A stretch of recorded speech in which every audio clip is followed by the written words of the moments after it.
तो ये हमने बेसिकली अपना डिस्कशन किया था। आपकी रिकॉल के लिए work is force times displacement, और मैं ये आपसे आर्ग्यूमेंट यहाँ कर रहा था कि what we believe in 5054 physics, यानी कि अपने वाली physics, is that this force is always parallel to this displacement. That means whenever there is a force acting on a substance, it produces displacement in the same direction.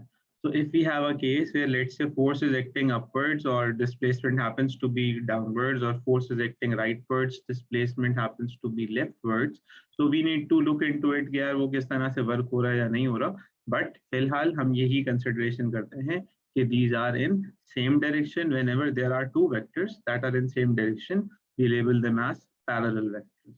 ठीक है, ये जहन में रखिएगा। Work is measured in joules, shared the same units as energy. ठीक है, और work energy ही होती है। आगे जाके अभी ये भी बात प्रूव हो जाएगी। तो have a look here. It says ऐसा unit of work is joules. Then it says 1 joule is defined as, यहाँ से लेके यहाँ तक का रट्टा लगना है definition के लिए, work done by a force of 1 Newton which moves an object through a distance of 1 meter. So ये जो इन्होंने लिखा हुआ है, ये इन्होंने इस फार्मूला को डिफाइन किया हुआ है, force times displacement में 1 Newton और 1 meter. So work done by a force of 1 Newton and displacing an object through 1 meter is basically 1 joule. ठीक है, so you have to learn this definition. They may ask you this in your exams. Okay. अब कुछ distances की हम बात कर रहे हैं।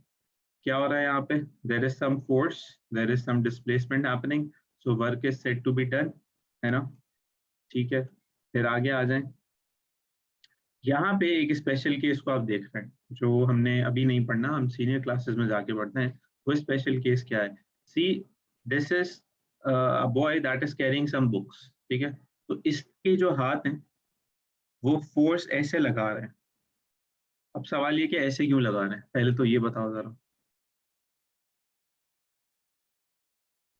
तो ग्रेविटेशनल फोर्स को सर हाँ, बहुत अच्छा आंसर आया था। ग्रेविटेशनल फोर्स सर डाउनवर्ड्स होती है। ठीक है, तो ग्रेविटी चाहती है कि ये बुक्स नीचे गिर जाएं और ये ऊपर की तरफ धक्का लगा दें। So definitely it is happening, this is good, सही है। तो अगेंस्ट ग्रेविटी जो है वो काम हो रहा है। बट सोचने वाली बात यह है कि जिस डायरेक्शन में फोर्स है, फोर्स इस तरह से है, लेकिन बुक्स इस तरह से मूव नहीं कर रही। सो इस डायरेक्शन में डिस्प्लेसमेंट जीरो है। तो अगर इस डायरेक्शन में डिस्प्लेसमेंट जीरो है तो फिर हम क्या कह रहे हैं? फिर हम ये कह रहे हैं कि यहाँ पे वर्क नहीं हुआ, there is no work done. ठीक है, सही है। तो अब यहाँ पे डिस्प्लेसमेंट ओरिजिनली वैसे किस डायरेक्शन में? सो फोर्स तो इसके हाथ ऐसे लगा रहे हैं, but he is moving this way, so this is 90 degrees here, है ना? तो हम कह रहे हैं कि force and displacement are perpendicular to each other. ये सिंबल जब भी मैं बनाऊंगा इसका क्या मतलब होगा? At 90 degrees being perpendicular, so there is no work done, work done zero हो गया। Got it? Yes, sir.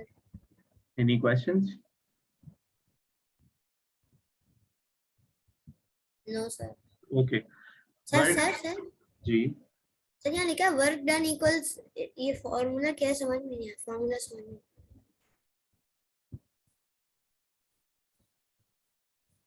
Formula समझ में नहीं आया। Force, displacement, zero.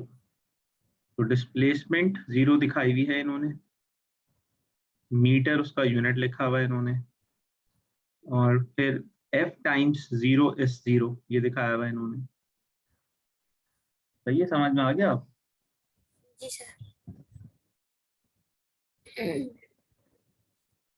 ओके अच्छा सर, जब 90 डिग्री होती है तो फिर बेटा वो जीरो देखें, होगा? एक चीज का सवाल एक दफा करें, जब मैं आगे आ जाता हूँ तो पीछे वाले आप सवाल करेंगे, उसमें आप ही कंफ्यूज होंगे। तो पहले जब एक दफा एक चीज का सवाल करें, जी यही बात होगी कि 90 डिग्रीज होगा तो वर्क जीरो होगा। अभी थोड़ी देर पहले मैं आपको बता रहा था कि भाई वर्क हम अपनी फिजिक्स में सिर्फ उसी को कंसिडरेशन में करते हैं जब हमारे पास दो पैरेलल फोर्सेस होती हैं। शायद मैं अंग्रेजी इस्तेमाल कर रहा था तो इसलिए सवाल उस वक्त नहीं आया कि पैरेलल फोर्सेस का मतलब है F and S same direction में। लेकिन जब ये सेम डायरेक्शन में नहीं है तब क्या है? तब फिर कोई काम नहीं हो रहा, क्योंकि अगर आप देखें कि F और S अगर 90 डिग्रीज पे हैं तो हिसाब किताब बड़ा डिफरेंट है। फोर्स और डिस्प्लेसमेंट अगर 90 डिग्रीज पे हैं तो वो ये कहना चाह रहे हैं कि भाई फोर्स की डायरेक्शन में देयर इज नो डिस्प्लेसमेंट, ठीक है, फोर्स की डायरेक्शन में डिस्प्लेसमेंट नहीं है, फोर्स के साथ परपेंडिकुलर है, तो फोर्स की डायरेक्शन में जब डिस्प्लेसमेंट है ही नहीं तो इसको जीरो कह रहे हैं, साथ में फिर वो वर्क को जीरो कह रहे हैं, ठीक है। जी सर।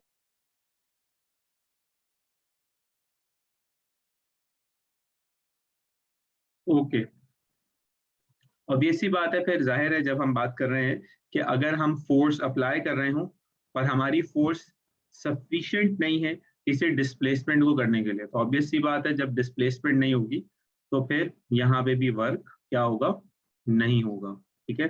अब आप नोट करें कि अगर ये स्टेशनरी ऑब्जेक्ट है, यानी कि ये बुक्स अपनी जगह पे मौजूद है, तो अगेन यहाँ पे भी कोई डिस्प्लेसमेंट नहीं है, तो आपको ये बात समझनी है कि वर्क कहाँ हो रहा है और कहाँ नहीं हो रहा। So work was happening only when what was happening? Force and displacement were parallel.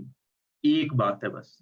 और अगर फोर्स और डिस्प्लेसमेंट जो है क्या कहते हैं पैरेलल नहीं है, तो फिर क्या हो रहा है, फिर वर्क इज नॉट डन। इधर डिस्प्लेसमेंट जीरो है, इधर डिस्प्लेसमेंट ऑब्जेक्ट की फोर्स की डायरेक्शन में ना हो, ठीक है। Is this clear to everyone? Yes, sir. Yes. Any questions? No, sir. Okay, moving on. So इसका आंसर प्लीज आप चार्ट में लिख दें, एवरीवन पे नहीं करिएगा, ठीक है।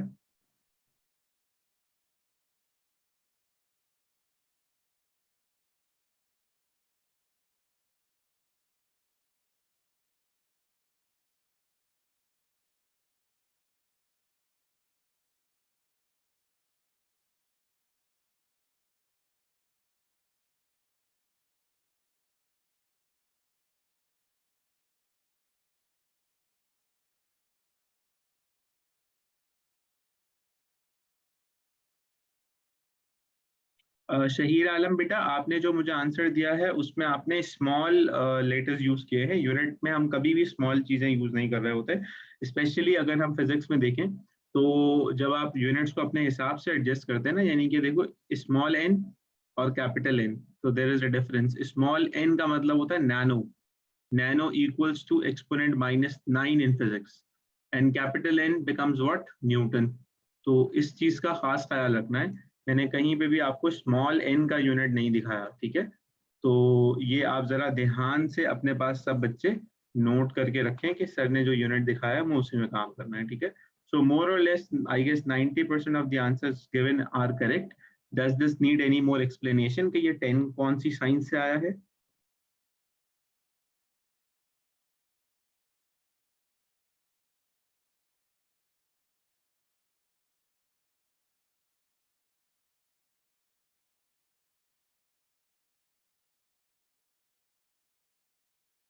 Okay, so this is clear to everyone. 5 times 2 is 10. What about this?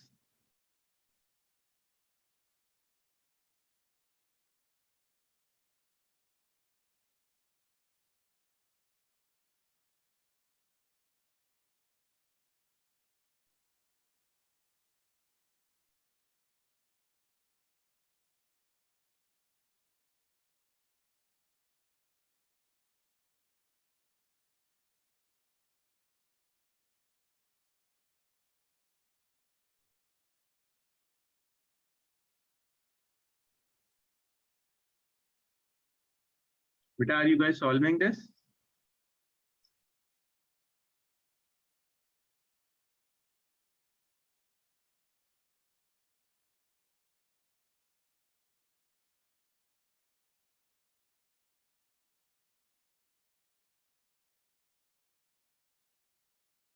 So please write your answers in the chat.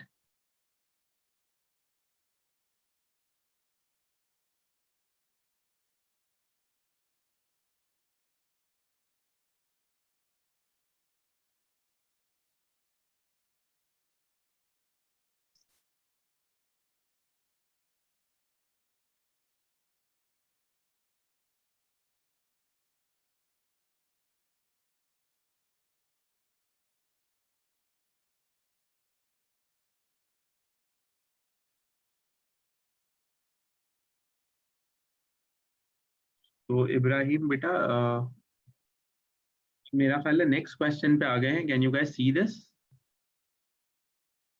Yes, sir. इसका आंसर चाहिए बेटा। इसका भी आंसर वही आ रहा है।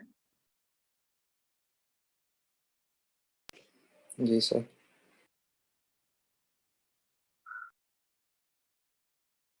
सबका नहीं आया अभी तक, सिर्फ एक बच्चे ने भेजा है।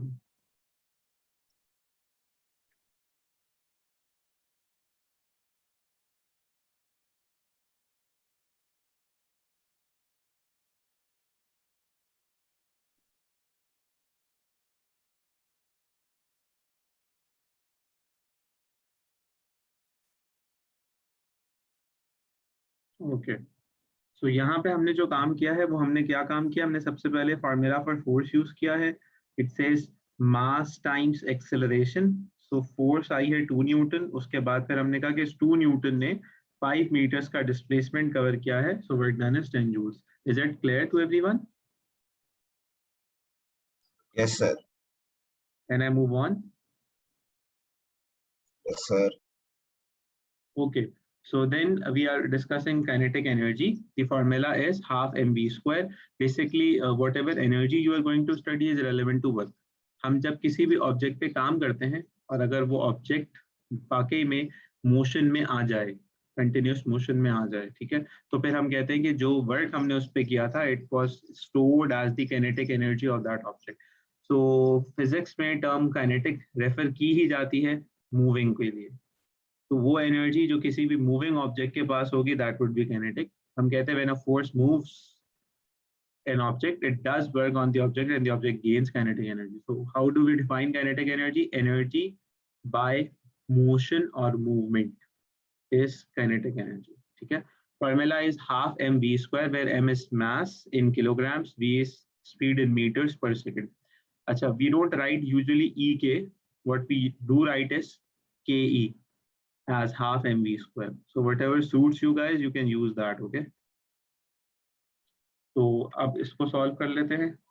So it says a 50 grams toy. So 50 grams को हमने कन्वर्ट किया सबसे पहले तो डिवाइडिंग इट बाय 1000। क्यों कन्वर्ट किया? बिकॉज हमें चाहिए था किलोग्राम्स में मास। So what we end up with is with 0.05 kilograms. ठीक है, then speed was given 2 meters per second. We just substituted in this formula and we get this 0.1 joules. ठीक है, बात समझ में आई? Easy. Yes, sir. Then potential energy or gravitational potential energy, elastic potential energy and electrical potential energy, ये तीन होंगे जो हमने इस टॉपिक में पढ़ने हैं या हम ओवरऑल पढ़ रहे होंगे। सो पोटेंशियल एनर्जी को कैसे डिफाइन करेंगे? Energy by virtue of position, energy by virtue of height. अगर हम किसी ऑब्जेक्ट के ऊपर काम करें और उस काम के नतीजे में वो ऊपर आ जाए जमीन से, किसी डिस्प्लेसमेंट पे आ जाए, जमीन की सरफेस से ऊंचा चला जाए, तो हम कहेंगे कि उसके पास क्या है? उसके पास है ग्रेविटेशनल पोटेंशियल एनर्जी। ठीक है, so due to its position again stored energy होगी। ठीक है, अब ये वाली जो बात है, हम ये कह रहे हैं कि अगर फॉर एग्जांपल किसी ऑब्जेक्ट को हमने लिफ्ट किया है, ठीक है, ये बात हमने पहले भी की थी, लिफ्ट किया है अगर, तो उसकी जो हाइट अटेन हुई होगी उसकी वजह से जो वर्क हुआ है वो स्टोर हो रही है एज ग्रेविटेशनल पोटेंशियल एनर्जी। ठीक है, अच्छा जी, तो ये बात हो रही है। यहाँ पे हमने फार्मूला क्या यूज किया? हमने फार्मूला यूज किया है mgh। You don't need to go through this derivation and all, सीधा सीधा सा जो है वो बस आप फार्मूला यूज करेंगे एंड दैट्स इट। ठीक है, तो पोटेंशियल एनर्जी का क्या फार्मूला बनता है? पोटेंशियल एनर्जी का फार्मूला बनता है mgh। m is mass, g क्या है? Gravity. Gravitational acceleration. G gravity नहीं होती, ग्रेविटेशनल एक्सेलरेशन। ठीक है, ग्रेविटी की कोई वैल्यू नहीं होती बट ग्रेविटेशनल एक्सेलरेशन की वैल्यू होती है। तो g is acceleration due to gravity. This is क्या क्या वैल्यू होती है इसकी? 10 meters per second square। 10 meters per second square. और इसको एक और यूनिट में भी हम लिख सकते हैं, एक्सप्रेस कर सकते हैं। हम लिखते हैं 10 न्यूटन्स पर किलोग्राम्स। ठीक है, दोनों ऑप्शंस, दोनों बातें बिल्कुल सही हैं। NH is height obviously in metres. ठीक है, तो अब इसका अगर हम कहें आपसे क्या आप करना चाहें एक question.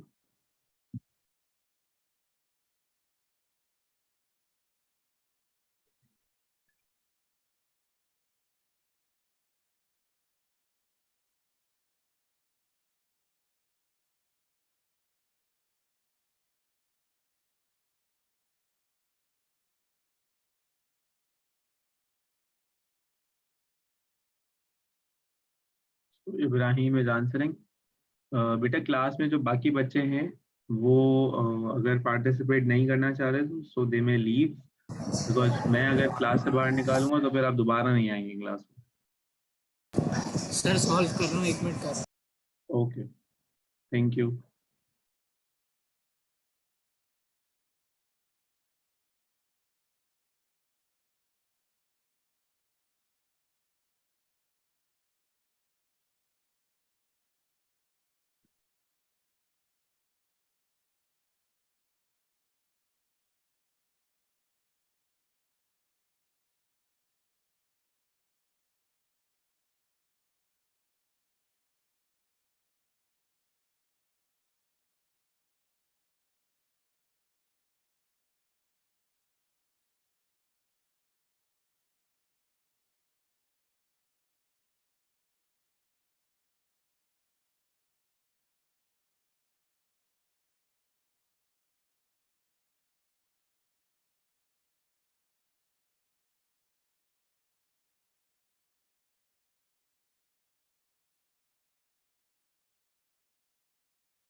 So mass is 5 kilograms, G is 10, H is 50.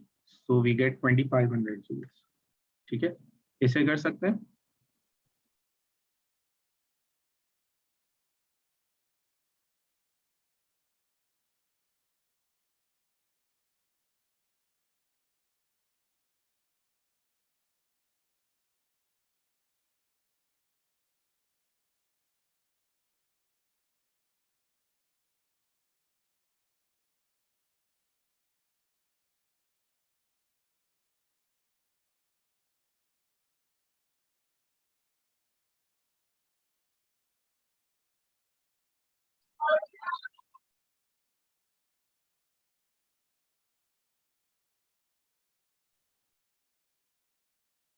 Beta, if you are solving it, please write in the chat box that you are solving it.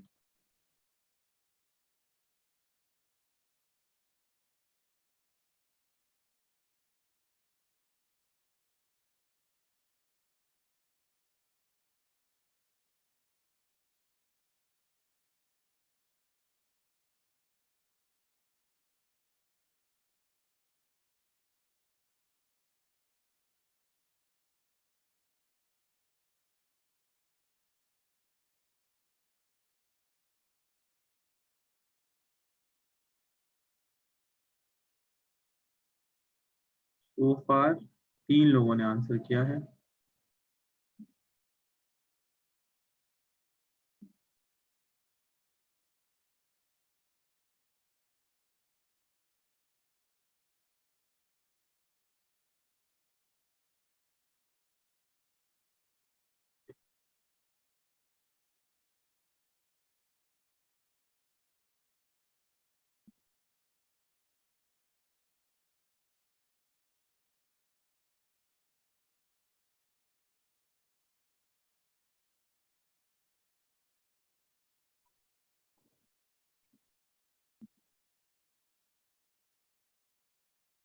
So question says a ball of 500 grams. पहली चीज जो मुझे यहाँ नजर आई है, I need to convert it into kilograms. For that reason, I divided this with 1000. ठीक है? It's dropped from a height of 10 meters. So what is its initial gravitational potential energy? So we can use gravitational potential energy का formula that says mgh.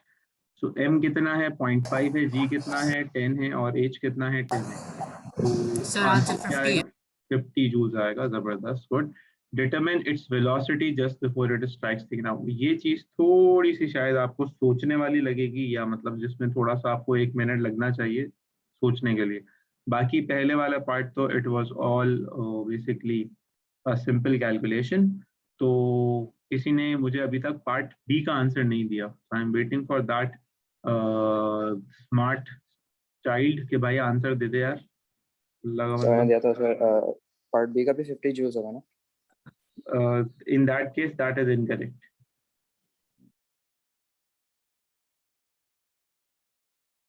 भाई अब्दुल्ला का message आएगा sir, मैं भी answer दे रहा हूँ, और भाई अब्दुल्ला जज्बाती हो गए।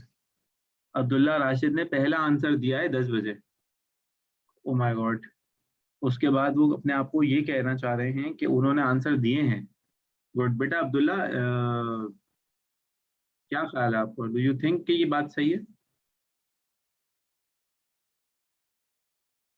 ओह जबरदस्त, that Faisal as an answer, good job, जबरदस्त। इस क्लास का चीता जैद है इसका मतलब। अच्छा भाई ठीक है जैद, मैंने याद कर लिया तुम्हारा नाम, ठीक है। तो now you will get your rewards. तो जस्ट सी, ये सिर्फ जैद के लिए था कि भाई आपका आंसर गलत है, but you answered it very much well, जबरदस्त।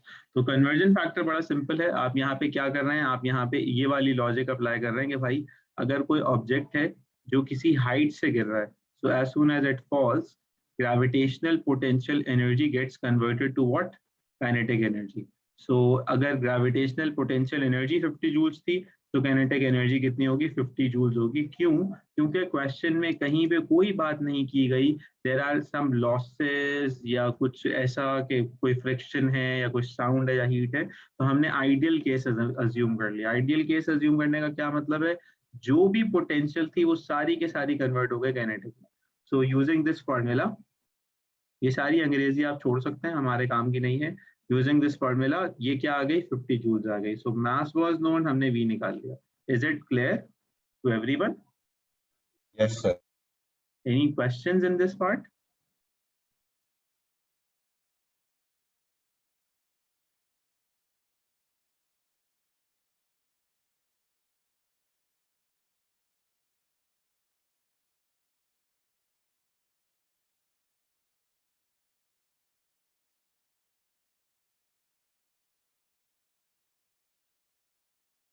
No questions? Okay, moving on.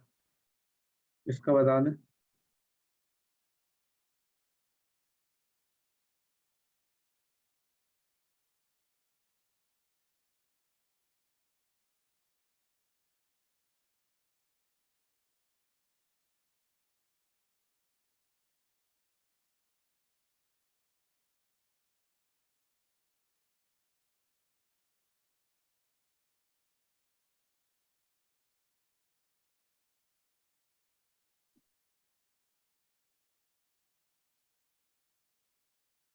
बेटा if you are solving, please write you are solving.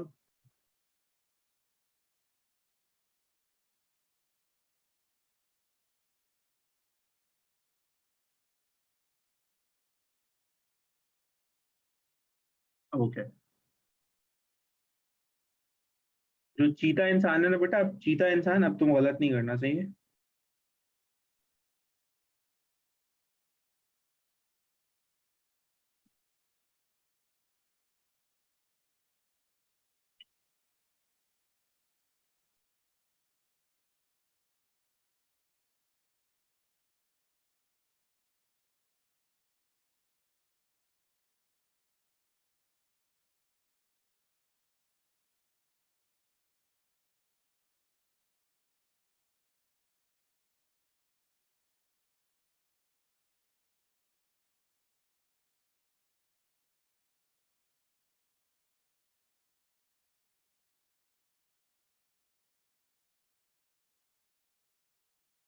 So Ayan Farhan has answered it. Sure. Good job. Sir मैंने भी जवाब दिया है, लिखा हुआ है। हाँ तुम तो चीता आदमी हो ना, तुम तो अलग हो यार, तुम्हें तो मैंने याद कर लिया ना।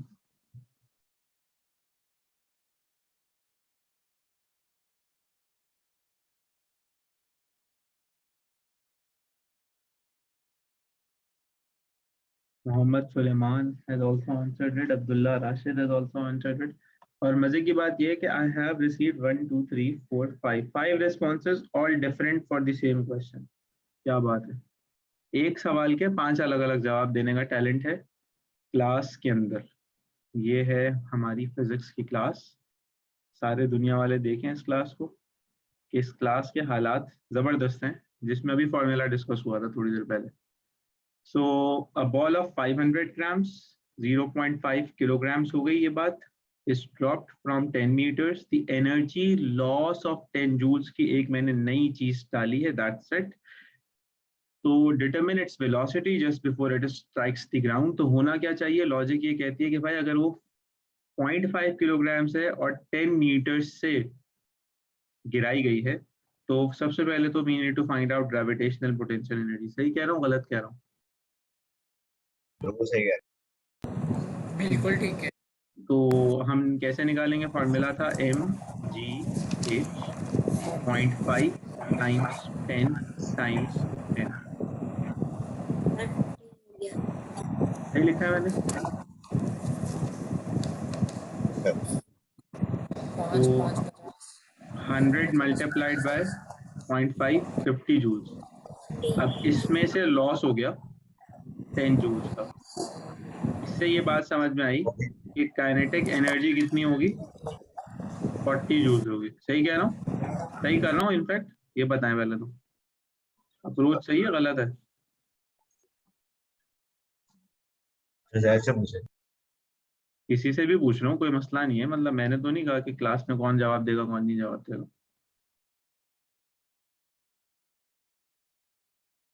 और सफवान सलमान साहब हैं, ये बोल नहीं सकते बेचारे, ये चैट पे लिख रहे हैं। रेहान नासिर कह रहे हैं आंसर 50 होगा। रेहान नासिर अगर क्लास के अंदर मौजूद हो तो सुन तो लो यार भाई, रुक जाओ, सब्र करो, क्या मसला है? मतलब आंसर पे आ गया 1 मिनट में। तो 40 जूल्स वाली बात समझ में आती है तुम लोगों को? पहले ये बताओ मुझे कि मैंने काइनेटिक एनर्जी 40 जूल्स क्यों लिखी है। ये जिसको ये समझ में नहीं आते वो ये पूछ ले, क्योंकि 10 का लॉस हो गया। तो अब इसके बाद हम वही काम करने वाले हैं कि काइनेटिक एनर्जी इज 40 जूल्स है, ठीक है जी। तो यहाँ पे लिख सकते हैं हम हाफ mv², तो ये 40 है। और फिर हम क्या करेंगे, हाफ m कितना है, 0.5 है, v² is equals to 40। So 0.5 v² मतलब 80, v² is equals to 80 upon 0.5। तो ये क्या बन जाएगा फिर? सर 40 सर 12.64 आंसर है। 12.64 आंसर है। गुड जॉब, जबरदस्त। मीटर्स पर सेकंड ना लिखने में, अगर आपने यूनिट नहीं लिखा तो मैं ओवर एक्टिंग के आपके 2 नंबर काट लूंगा, समझ में आई? मैं 12.6 लिख के, is that fine? 12.64 apple banana orange क्या मीटर पर सेकंड लिखना जरूरी है। फिजिक्स वालों को जब सर 12.64 तो सर 12.64 तो ट्रंकेट करा है। एक मिनट, ये कोई बहुत ऊपर से आया था। ओहो हो, कोई बहुत ऊपर से आया था। क्या था भाई वो? ट्रंकेट वाला। सही करने के बाद था आंसर। हाँ तो मैंने बेटा v लिखा हुआ है, देखो मेरा बच्चा, मैंने v² तो नहीं लिखा हुआ। हाँ सर देखा, मैंने सही आंसर बोला। यार मेरी जेब में गोल्ड मेडल पड़ा हुआ है, मैं अभी देता हूँ मेरे बच्चों को, टेंशन ही नहीं लो यार तुम। ये बताओ कि ये ट्रंकेट वाला कौन है? पहले तो मुझे इससे बात करनी है। भाई सामने आओ। आपका महान बच्चा। मेरा महान बच्चा? अबे मेरा महान नहीं, क्लास का चीता बच्चा। मेरे लिए महान बनना बड़ा मुश्किल काम है। एक ही बात है, एक ही बात। जान की कुर्बानी देनी पड़े तब जाके तुम्हें मैं मानूंगा कि तुम महान हो, ऐसे नहीं मैं मानूंगा। क्लास के अंदर, यानी कि एक क्लास के अंदर अगर सभी गधे हैं, उस क्लास में जो कम गधा होगा वो क्लास का महान हुआ ना। ये स्टैंडर्ड सेट करो। ये स्टैंडर्ड नहीं सेट करो कि तुम दानियाल हुसैन जुबैरी के लिए महान हो गए। जी नहीं, इतनी गलत फहमी नहीं पालो, इंसान को गलत फहमी नहीं पालनी चाहिए। वापस आते हैं। तो बेटा ट्रंकेट करने का मतलब आप मुझे पहले बताएं, ताकि हम इसको थोड़ा सा बाकी लोगों को भी समझा सकेंगे कि क्या है ये। सर मतलब आपने 12.64 के बाद 8 था, तो आपने डायरेक्ट 12.64 लिख दिया, आगे की वैल्यूज कट ऑफ कर दी, उसको ट्रंकेट करना कहते हैं। और राउंडिंग ऑफ करने का मतलब होगा 12.65 लिखेंगे। बस ये कहा था मैंने। बस सही है। देख लें भाई, बाकी लोगों के इल्म में इजाफा हुआ इससे। अगर किसी के इल्म में इजाफा ना हुआ हो तो ना हुआ, मेरे तो इल्म में बड़ा इजाफा हुआ इसकी बात। क्या बात है। सही है। वो बाकी सोच रहे हैं यार ये भी ग्रेड 10 में, हम भी ग्रेड 10 में, ये पता नहीं कौन से स्कूल की ग्रेड 10 में और हम पता नहीं कौन से स्कूल की ग्रेड 10। एक और बात इसको करनी है हमें। अभी हम वैसे ये यूजुअली ग्रेड 10 में डिस्कस नहीं करते, लेकिन क्योंकि इस बच्चे ने बात की है तो फिर हम बात कर लेते हैं। देखो सिग्निफिकेंट फिगर से तो तुम लोग फेमिलियर हो ना, जी सर। सिर्फ नाम तो सुना ही होगा एटलीस्ट। तो क्वेश्चन के अंदर ना हम ये देखते हैं कि क्या एक्यूरेसी चल रही है। तो क्वेश्चन के अंदर जो स्टैंडर्ड रेट चल रहा है ना, मार्केट रेट चल रहा है, वो सिग्निफिकेंट फिगर्स का देखो 1 चल रहा है ना? नहीं, सर। इसमें एक सिग्निफिकेंट फिगर है, इसमें भी एक है, इसमें भी एक है। सही लिख रहा हूँ ना, गलत तो नहीं लिख रहा? अब मेरी कोशिश ये होगी कि मैं अपने पूरे आंसर में हर जगह पे एक एक सिग्निफिकेंट फिगर शो करूँ। एक सिग्निफिकेंट फिगर, एक सिग्निफिकेंट फिगर, और यहाँ मार्केट में कितने आ गए? 4 आ गए। तो मेरी कोशिश ये होनी चाहिए कि मैं इसको एक सिग्निफिकेंट फिगर पे ले जाऊं। तो अगर मैं इसको एक सिग्निफिकेंट फिगर पे लेके जाऊंगा तो ये क्या बनेगा, जरा जवाब दो। 10 मीटर पर सेकंड। एक्सेलेंट जॉब, 10 मीटर पर सेकंड। ठीक है, तो अभी क्योंकि हम फॉर्मूला सीखने में इंटरेस्टेड हैं, अभी तो सिर्फ ये बात आपको समझ में आ जाए कि ये 12.64 या 12.649, या कोई बच्चा इसको अगर 13 भी लिख देता है, या कोई बच्चा इसको 12.7 भी लिख देता है, तो वो सारे आंसर्स एक्सेप्ट करूंगा मैं अभी, बिकॉज अभी हम फॉर्मूला सुनने में, सीखने में ज्यादा इंटरेस्टेड है। Once we are prudent enough to know what's happening in the formula, then we go deeper inside कि अच्छा आप चलो एक स्टेप आगे बढ़ते हैं, सिग्निफिकेंट फिगर्स को भी मार्केट में लेके आते हैं, तो स्टैंडर्ड यूनिट्स को कैसे एक्सप्रेस करना है, तो स्टैंडर्ड फॉर्म में कैसे एक्सप्रेस करना है, तो एग्जामिनर से डिस्टिंक्शन कैसे छीननी है, ये सारे जो है ना चीजें हम फिर करेंगे। लेकिन अगर पहली ही स्टेप में हम क्लीन बोल्ड हो जाएंगे यार ये फॉर्मूला, ये 40 कहाँ से आया, तो फिर तो बड़ी नाजुक सूरत हाल हो जाएगी। ठीक है, ये बताइए, बात समझ में आती है? जी है सर। ये sir. Any questions from anyone? क्योंकि आंसर तो एक बच्चे ने सही दिया था शायद, बाकियों ने तो आंसर दिया था, तो I give them my best wishes कि चलो आंसर दिया तुम लोगों ने, मुझे बहुत अच्छा लगा। पूरा 2 किलो खून मेरा बढ़ गया यहाँ बैठे बैठे, अच्छा लग रहा है, इट फील्स गुड। लेकिन जिन्होंने नहीं दिया तो नहीं दिया भाई, वो बड़े लोग हैं, क्या फर्क पड़ता है उन लोगों को। आगे चले।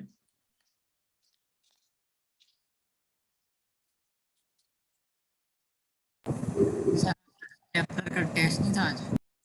हाँ मुझे पता है टेस्ट था, और मैं उन टीचर्स में से नहीं हूँ कि आप मुझे बताएंगे तो मुझे याद आएगा। याद है मुझे, टेंशन ना लिया क्यों लें। नहीं इसको आज? सॉल्व करें, इसको सॉल्व करें।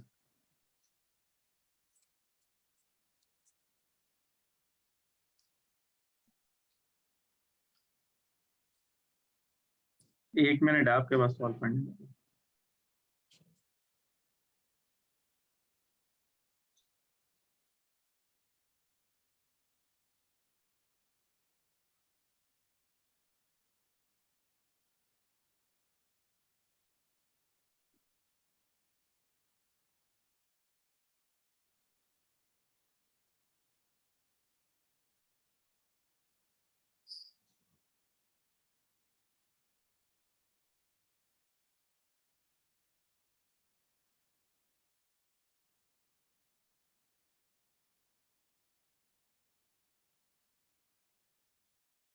तो आई हैव एन आंसर।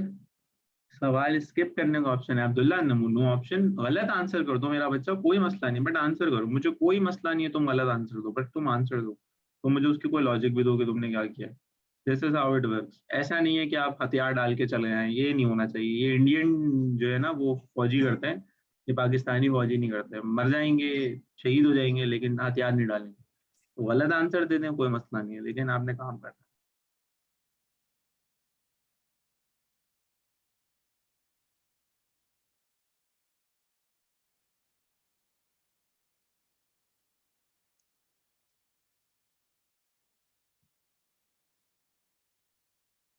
तो एक बच्चे का आंसर आया है अभी तक, गुड जॉब, जबरदस्त, अच्छी बात है, चीता भाई। अब दूसरे बच्चे ने भी आंसर दिया है, बट उसका डिफरेंट आंसर है। चलें खैर, कोई बात नहीं, अच्छी बात है ये भी। So question क्या कह रहा है? 500 grams ball is thrown vertically downwards from a height of 10 meters, ठीक है, with a velocity of 5 meters per second. It hits the ground and bounces. It then rises to a maximum height of 8 meters. Determine the energy loss at the bounce. Assume no energy is lost due to air resistance. ठीक है, तो इतना जितना ये मुश्किल लग रहा है, डेफिनेटली उतना मुश्किल ये है नहीं. तो अगर आप पहली वाली स्टेटमेंट को समझें, a 500 grams ball is thrown vertically downwards from a height of 10 meters with a velocity of 5 meters per second. इसमें हमें दो फॉर्म्स ऑफ एनर्जीज नजर आनी चाहिए. One is kinetic and the other one is potential. ठीक है, सो यहाँ पे मैं इस क्वेश्चन को प्लीज आप स्क्रीनशॉट ले लें और जब आपके पास टाइम हो आप इसको कर लीजिएगा, फिर मुझे इसका रिस्पॉन्स दे दीजिएगा. अभी हम इस क्लास को यहीं पे एंड करते हैं. ठीक है, तो मैंने आपको हिंट छोटी सी दी है, बस उसको ध्यान में रखिएगा कि इसमें इनिशियली सर ये बुक में कौन से चैप्टर पे वर्क एनर्जी पावर चल रहा है ना बेटा. क्वेश्चन बुक से एग्जैक्टली नहीं होगा, क्वेश्चन तो मेरे बनाया हुआ है. अच्छा, और बुक में पेज पता है क्या? क्या चैप्टर नंबर 6 है ना. दूसरी क्लास से ओके सर मेरा ओके आधा सर. सवाल हो गया, आधा